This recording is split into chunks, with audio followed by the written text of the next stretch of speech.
오늘 하나님께서 우리에게 주신 말씀의 제목은 끝없는 하나님의 사랑이라는 제목으로 함께 말씀을 나누겠습니다. 첫 번째 본문 이사야 1장 1절로 8절 말씀 함께 봉독하겠습니다. 시작. 유다 왕 우시야와 요담과 아하스와 히스기야 시대에 아모스의 아들 이사야가 유다와 예루살렘에 관하여 본 계시라. 하늘이여 들으라, 땅이여 귀를 기울이라. 여호와께서 말씀하시기를 내가 자식을 양육하였거늘 그들이 나를 거역하였도다. 소는 그 임자를 알고 나귀는 그 주인의 구유를 알건만은 이스라엘은 알지 못하고 나의 백성은 깨닫지 못하는도다 하셨도다. 슬프다 범죄한 나라여, 허물진 백성이여, 행악의 종자여, 행위가 부패한 자식이로다.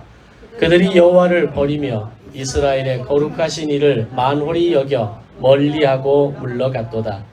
너희가 어찌하여 매를 더 맞으려고 패역을 거듭하느냐. 온 머리는 병들었고 온 마음은 피곤하였으며 발바닥에서 머리까지 성한 곳이 없이 상한 것과 터진 것과 새로 맞은 흔적뿐이거늘 그것을 짜며 싸매며 기름으로 부드럽게 함을 받지 못하였도다. 너희의 땅은 황폐하였고 너희의 성읍들은 불에 탔고 너희의 토지는 너희 목전에서 이방인에게 삼켜졌으며 이방인에게 파괴됨같이 황폐하였고 딸 시온은 포도원의 망대같이 참외밭의 언두막같이 애워싸인 성읍같이 겨우 남았도다. 아멘. 16절 18절 말씀 시작. 너희는 스스로 씻으며 스스로 깨끗하게 하여 내 목전에서 너희 악한 행실을 버리며 행악을 그치고 선행을 배우며 정의를 구하며 학대받는 자를 도와주며 고아를 위하여 신원하며 과부를 위하여 변호하라 하셨느니라. 여호와께서 말씀하시되 오라 우리가 서로 변론하자. 너희의 죄가 주홍 같을지라도 눈과 같이 이어질 것이요 진홍같이 붉을지라도 양털같이 희게 되리라. 아멘. 25절 28절 시작. 내가 또 내 손을 내게 돌려 내 찌꺼기를 잿물로 씻듯이 녹여 청결하게 하며 내 혼잣물을 다 제하여 버리고 내가 네 재판관들을 처음과 같이 내 모사들을 본래와 같이 회복할 것이라. 그리한 후에야 네가 의의 성읍이라 신실한 고울이라 불리리라 하셨나니 시온은 정의로 구속함을 받고 그 돌아온 자들은 공의로 구속함을 받으리라. 그러나 패역한 자의 죄인은 함께 패망하고 여호와를 버린 자도 멸망할 것이라. 아멘. 네 번째 본문 이사야 2장 1절에서 4절 시작. 아모스의 아들 이사야가 받은 바 유다와 예루살렘에 관한 말씀이라. 말일에 여호와의 전에 산이 모든 산 꼭대기에 굳게 설 것이요 모든 작은 산 위에 뛰어나리니 만방이 그리로 모여들 것이라. 많은 백성이 가며 이르기를 오라 우리가 여호와의 산에 오르며 야곱의 하나님의 전에 이르자. 그가 그의 길을 우리에게 가르치실 것이라. 우리가 그 길로 행하리라 하리니 이는 율법이 시온에서부터 나올 것이요 여호와의 말씀이 예루살렘에부터 나올 것임이니라. 그가 열방 사이에 판단하시며 많은 백성을 판결하시리니 무리가 그들의 칼을 쳐서 보습을 만들고 그들의 창을 쳐서 낫을 만들 것이며 이 나라와 저 나라가 다시는 칼을 들고 서로 치지 아니하며 다시는 전쟁을 연습하지 아니하리라. 아멘.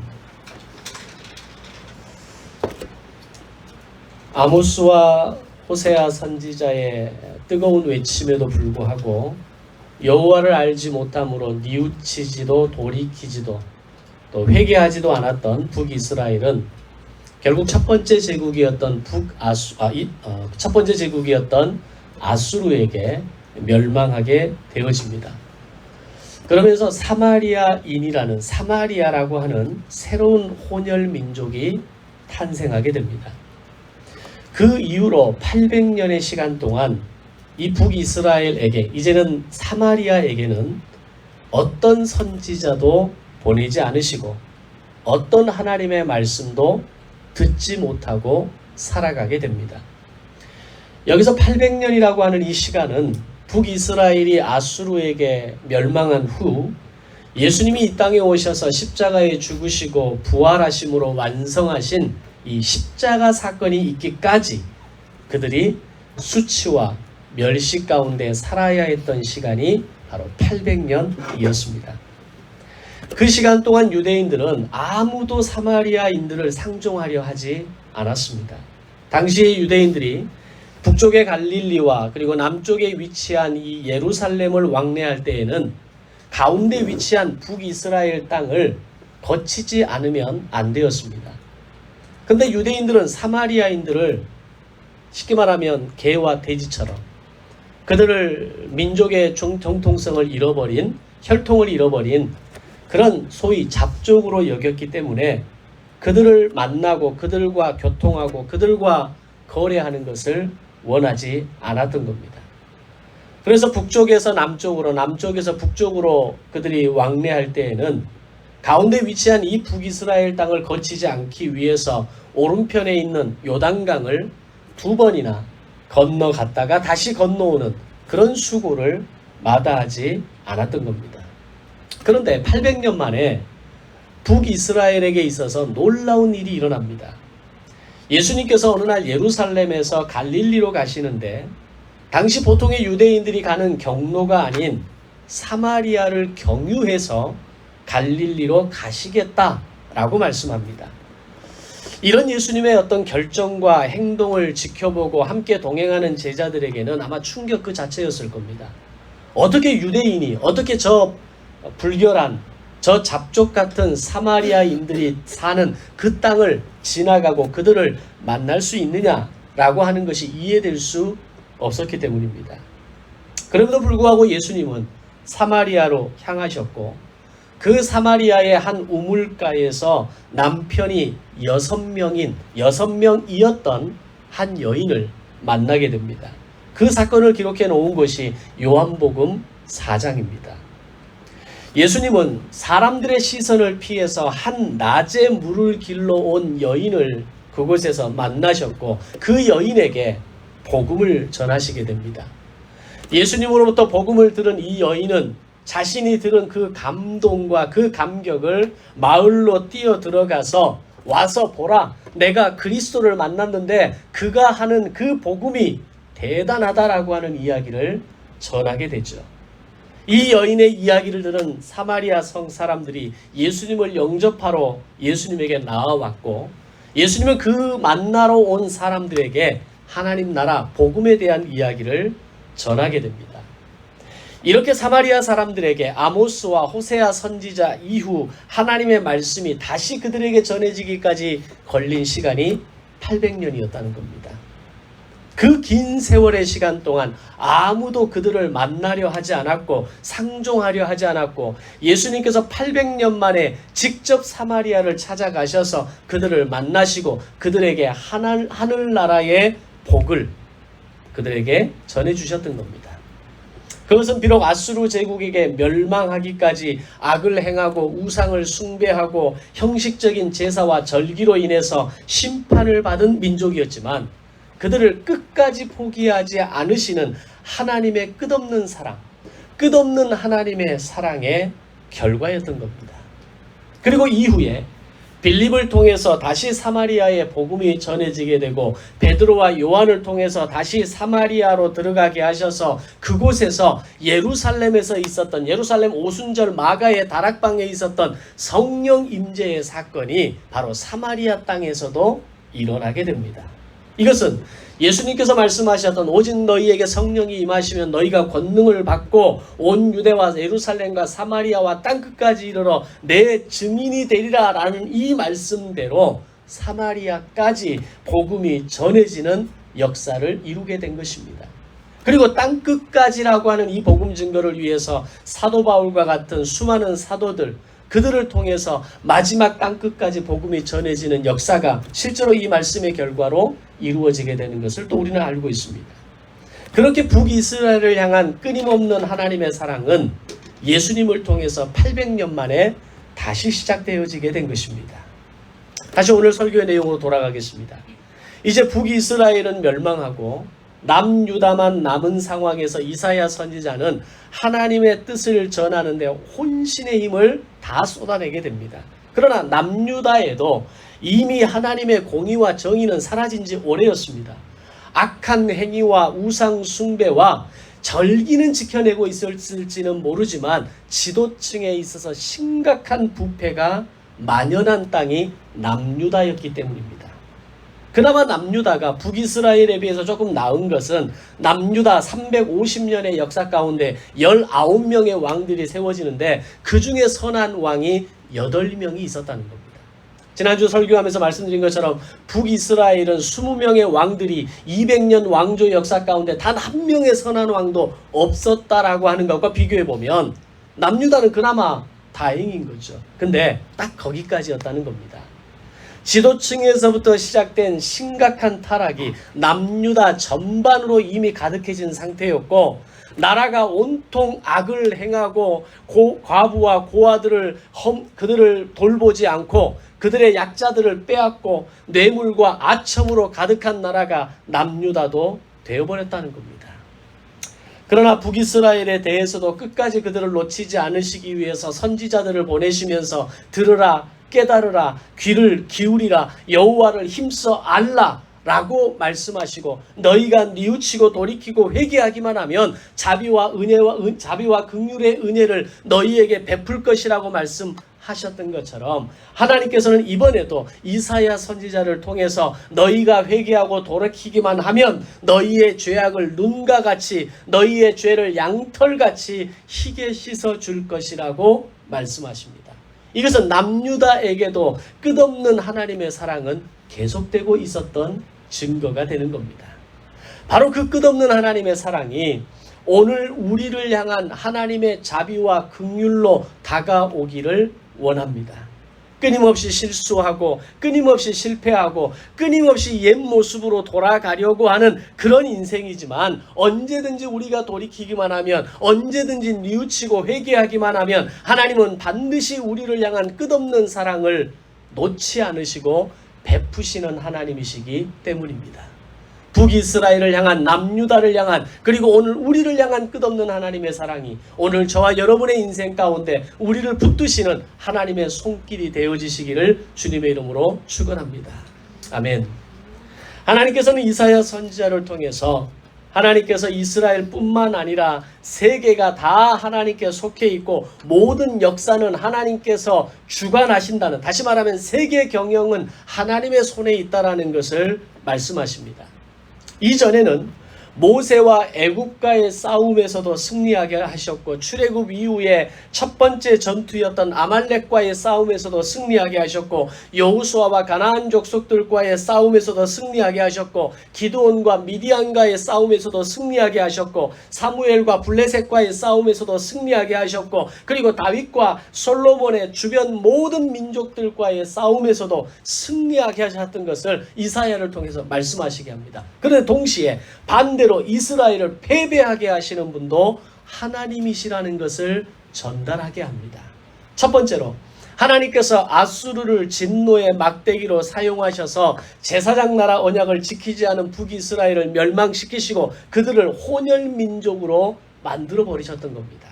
두 번째로 하나님께서는 바벨론 제국을 도구로 사용하셔서 북이스라엘 멸망 후 150년의 시간을 더 주었음에도 불구하고 제사장 나라 언약을 지키지 않은 남유다를 멸망시키시고 그들을 바벨론 포로로 끌려가게 하시고 그것마저도 자기들 마음대로 결정해서 바벨론 포로로 끌려가느니 나는 차라리 애굽으로 도망가겠다라고 했던 사람들은 애굽에서 오랜 세월 동안 모멸과 수치의 삶을 살아가게 돼버린 겁니다. 바벨론 포로로 끌려갔던 사람들은 70년 만에 다시 고향으로 돌아올 수 있는 자유가 있었지만 애굽으로 도망간 사람들은 그나마 그 자유가 주어지지 않았던 겁니다. 그래서 지금도 애굽, 이집트로 가보면 koptik교라고 하는 그리스도를 믿는 예수를 믿는 하나의 기독교가 만들어졌는데 그들이 바로 이때 바벨론 제국으로 인해서 나라가 멸망하고 바벨론 포로로 끌려가느니 나는 차라리 애굽으로 도망가겠다라는 사람들이 지난 수십 세기를 통해서 지금도 고향으로 돌아가지 못하고 그곳에 살고 새로운 후손을 만들어서 koptik교를 만들어낸 겁니다. 하나님께서는 승리하게도 하시는 분이시지만 오늘 하나님께서는 우리를 만지시고 우리를 다듬으시기 위해서 패배하게 하시는 분이시기도 한다라는 겁니다. 세 번째로 하나님께서는 페르시아를 도구로 사용하셔서 바벨론에 이어서 페르시아가 예루살렘을 지배하게 하십니다. 결국 북이스라엘도 남유다도 하나님이 세우시고 경영하시는 제국들에 의해서 멸망하고 포로로 끌려가게 된 것은 바로 하나님께서 아브라함에게 말씀하게 하시고 모세를 통해 펼치게 하셨던 모든 민족을 위한 제사장 나라 사명을 감당하지 못했기 때문이라는 겁니다.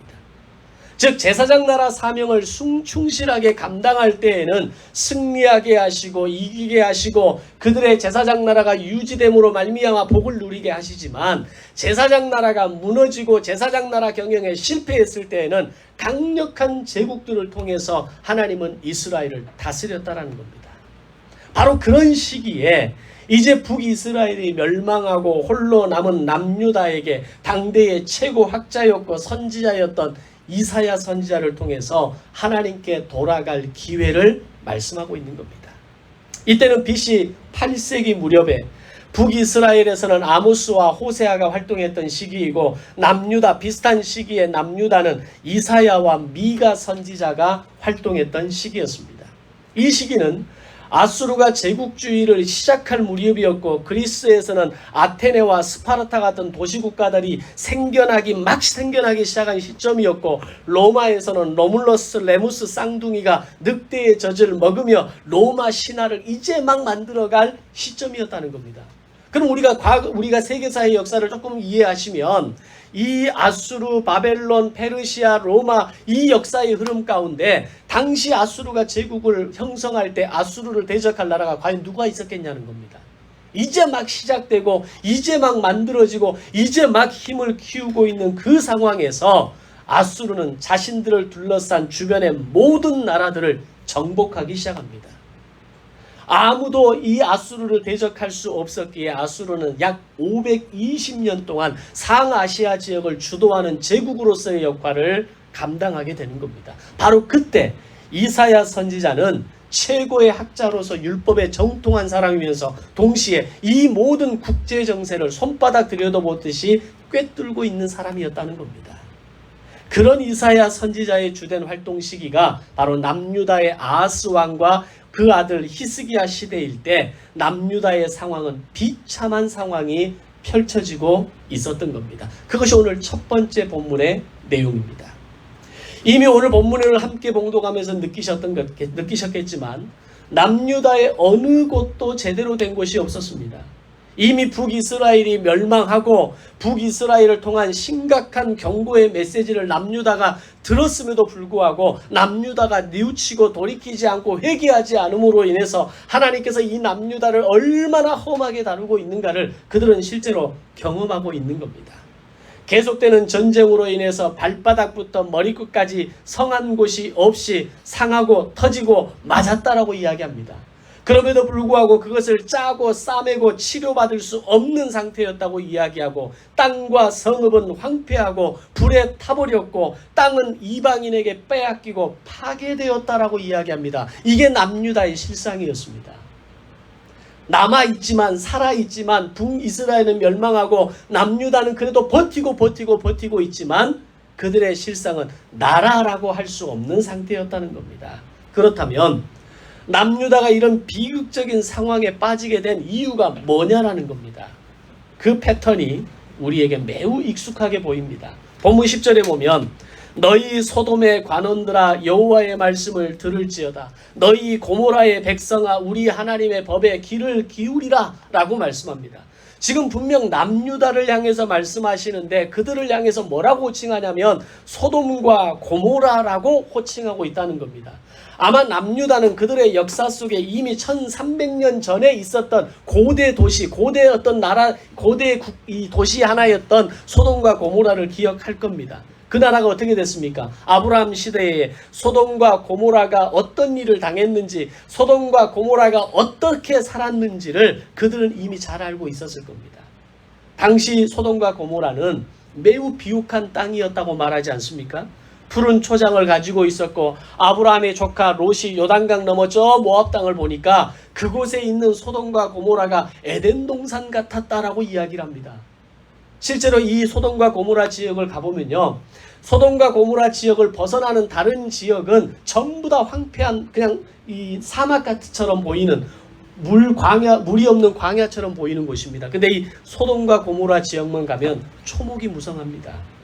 그곳에서는 뿌리는 대로 곡식을 거두고 야채를 과일을 거둬들이는 지역이 소돔과 고모라라는 겁니다. 근데 그렇게 비옥한 땅을 가지고 있었고 그렇게 풍성한 물을 가지고 있었던 그 땅이 지금도 고모라 지역으로 추정되는 곳을 가보면 여름에는 깊고 풍성한 계곡물을 가지고 있습니다. 건기에도 물이 끊어지지 않고 흘러내릴 정도입니다. 제가 지난번 방문했을 때 이 고모라 지역을 찾아갔었는데요, 굉장히 건기입니다. 물이 다른 주변에는 물이 없는 시기입니다. 근데 이 고모라 지역은 물이 흘러내리는 계곡물입니다. 그곳에 사람들이 피서를 오고 그곳에서 사람들이 캠핑을 와서 즐기는 그런, 지금도 여전히 그렇게 하고 있는 지역이라는 겁니다. 그런데 그런 비옥하고 풍성한 땅이었음에도 불구하고 우상 숭배와 악을 행함으로 불로 심판을 받아 멸망했고 지금은 그 소돔과 고모라의 지역 5개 성읍이 정확히 어디인지조차도 알지 못하는 전설 속에 묻혀버린 땅이 되었던 겁니다. 그런데 바로 너희가 소돔과 고모라라는 겁니다. 소돔과 고모라와 같은 관원과 백성들아, 하나님의 말씀을 듣고 하나님의 법에 귀를 기울이라 라고 말씀하신 겁니다. 그렇다면 남유다 백성들이 왜 이런 평가를 받아야 했을까요? 그 이야기가 그 이후 말씀에 기록됩니다. 첫 번째로 13절에서 남유다는 헛된 제사를 드렸다라는 겁니다. 하나님께 헛된 제물을 가져와 드렸을 때 하나님은 그들의 예물과 분향을 가증히 여겼고 너희의 절기를 지키면서도 악을 행하는 걸 내가 견딜 수 없다라고 말씀합니다. 오늘 우리말로 하면 예배는 드리고 하나님께 헌물은 드리고 내가 밖에 나가서 그리스도인이라고 얘기는 하는데 오늘 우리의 삶의 예배가, 삶의 제사가 제대로 하나님 앞에 드려지지 않은 헛된 예배의 수준으로 전락해 버렸다는 겁니다. 마치 북이스라엘이 하나님께 드린 제사를 하나님이 평가하시면서 뭐라고 하십니까? 내가 너희의 기름에 배가 불렀고 내가 너희의 바치는 피를 더 이상 받지 않겠다라고 말씀하신 것처럼 남유다 너희의 제사도 형편없는 제사다라고 평가하셨다는 겁니다.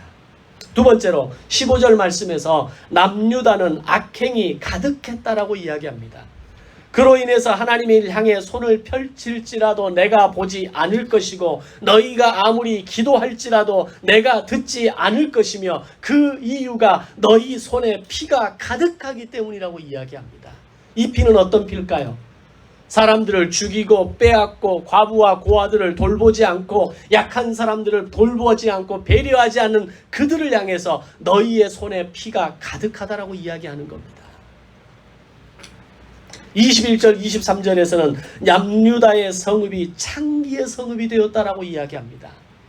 밖에 나가면 성을 팔고 매매하는 사람들로 가득하다라는 이야기입니다.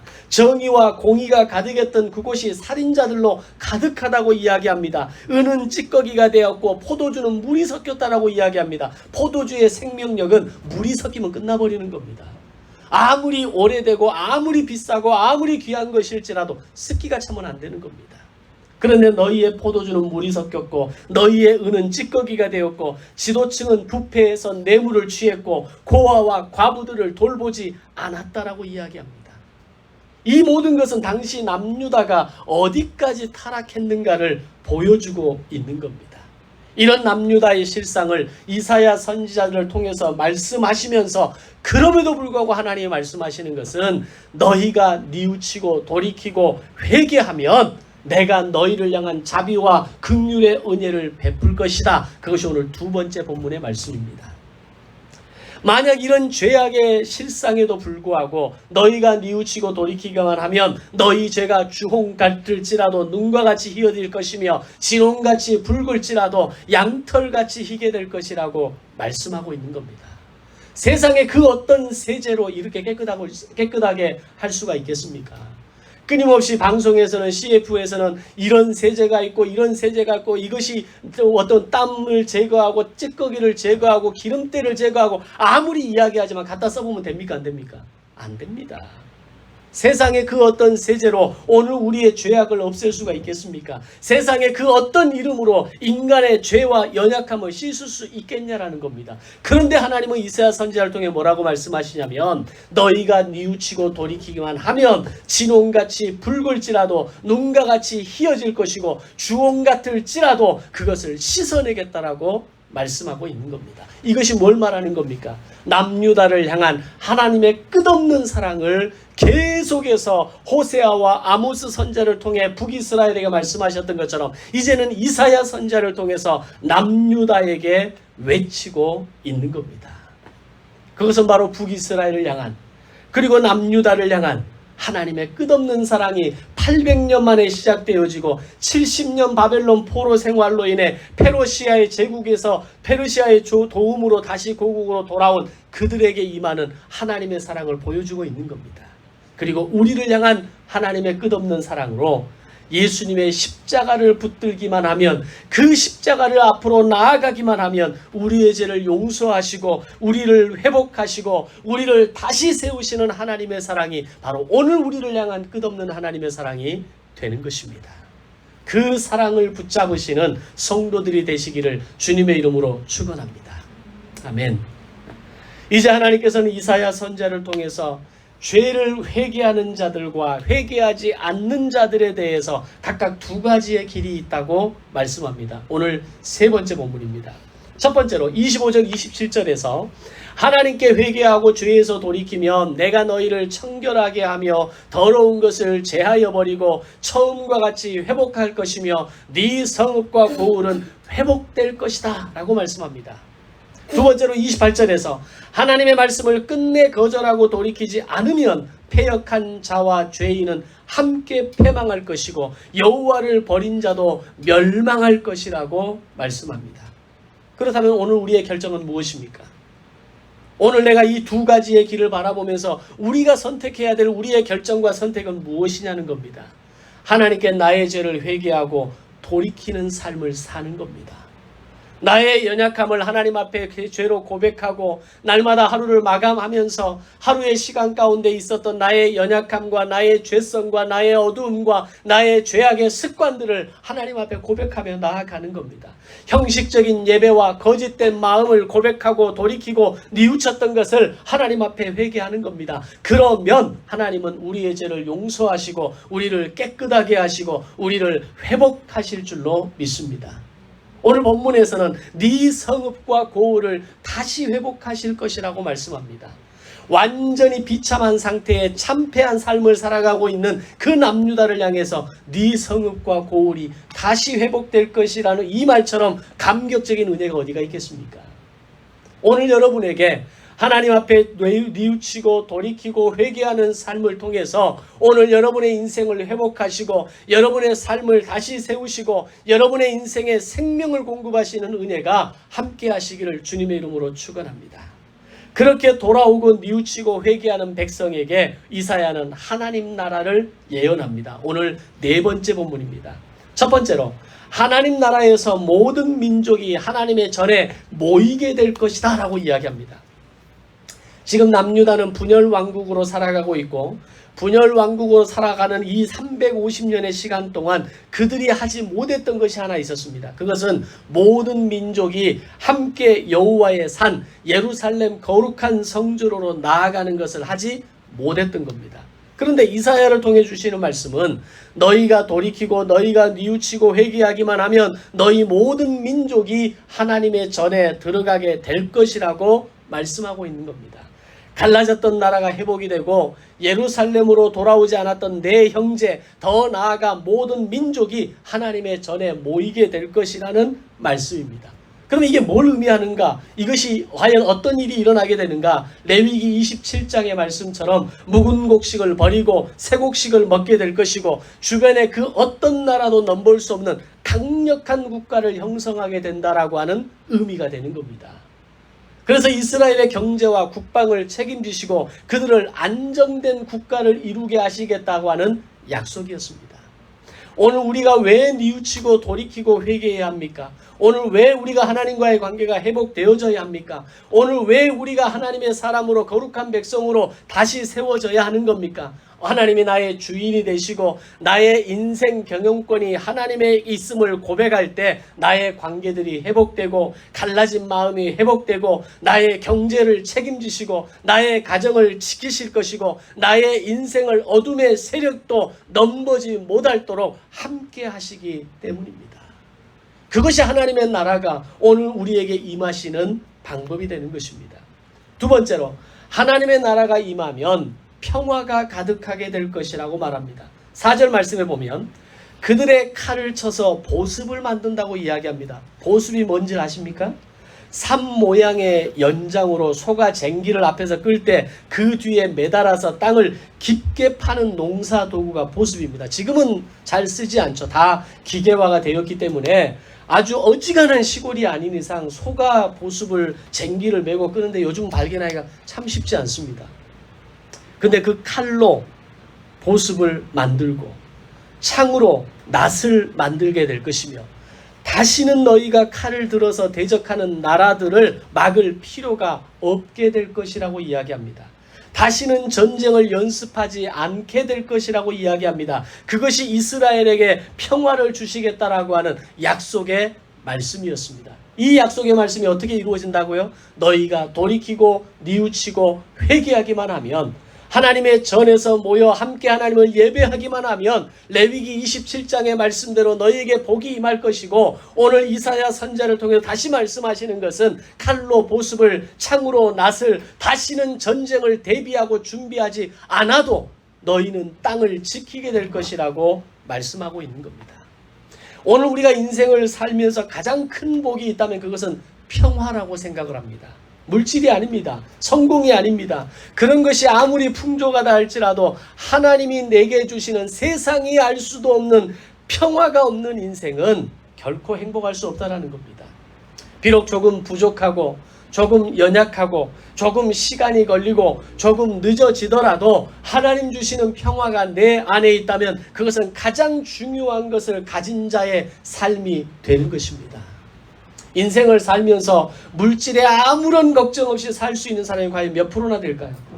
인생을 살면서 건강과 자신의 어떤 삶의 기반에 대한 무너지는 염려 없이 살 수 있는 사람이 과연 몇 명이나 될까요? 그것은 내가 노력해서 얻어지는 것들이 아닙니다.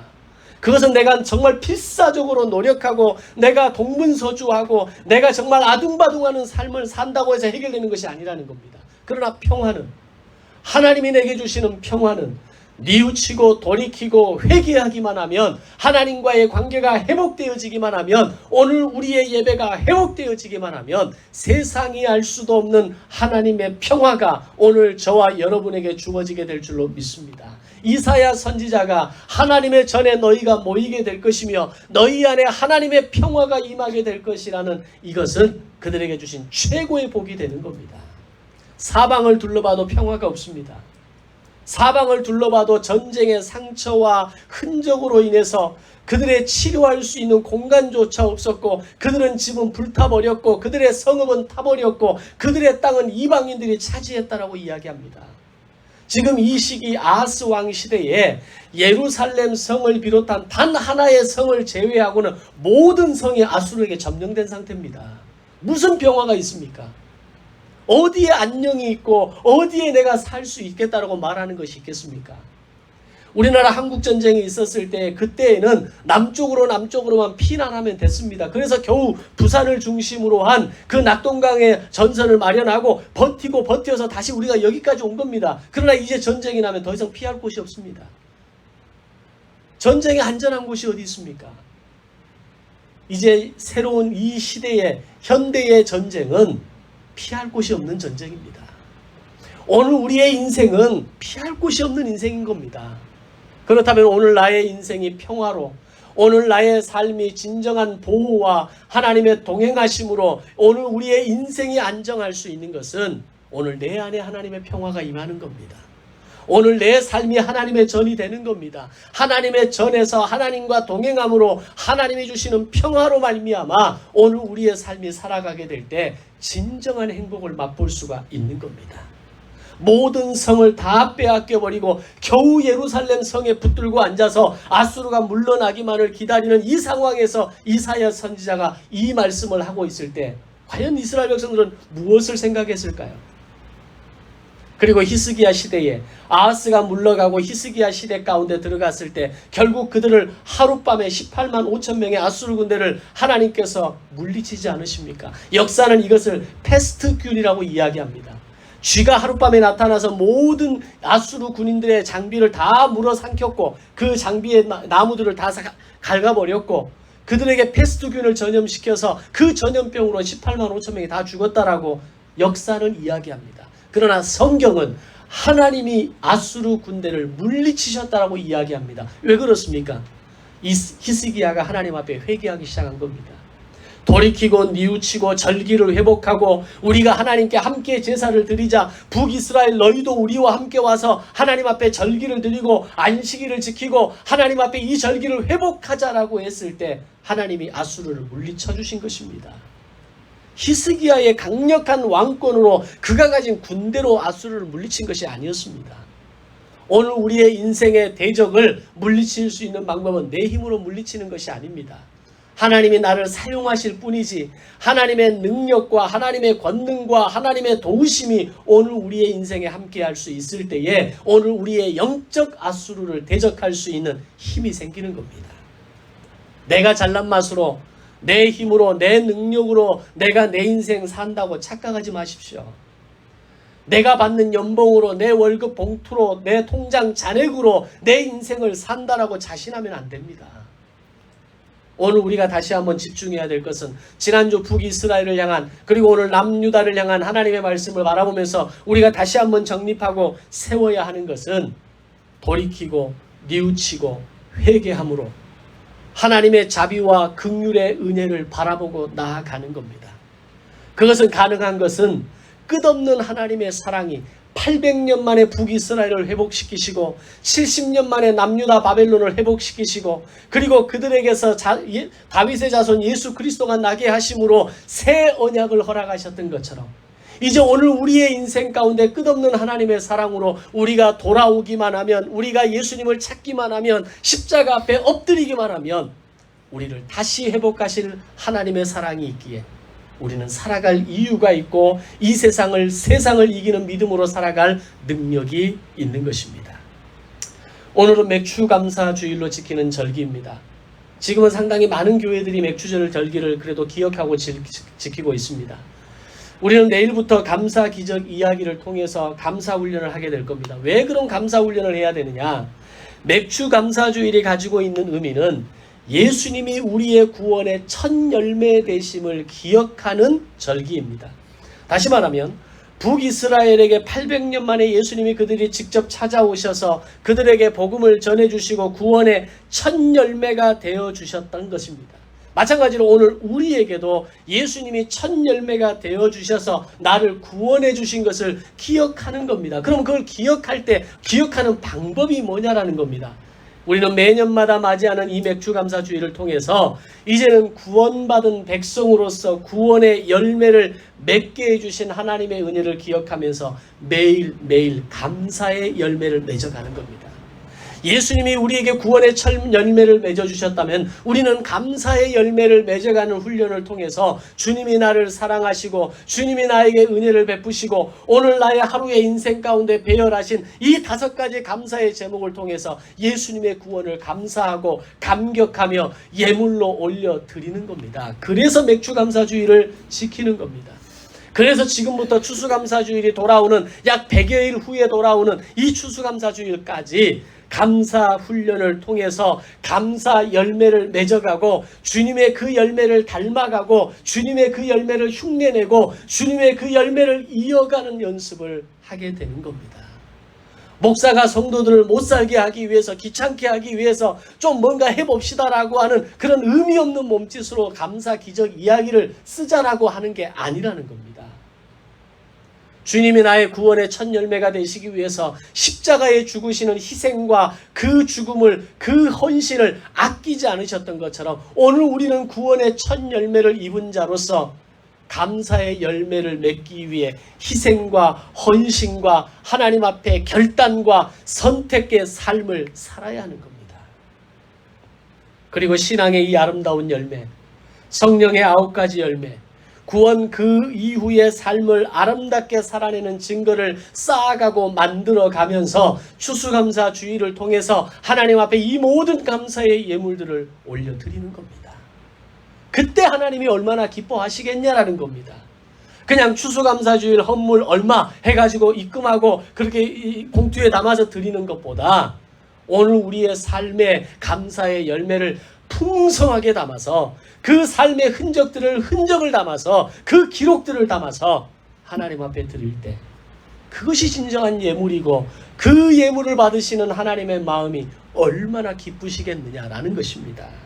사랑하는 성도 여러분, 오늘 우리가 여전히 하나님의 자녀로 거룩한 백성으로 살아갈 수 있는 이유가 무엇입니까? 그것은 우리를 향한 끝없는 하나님의 사랑이 있기 때문입니다.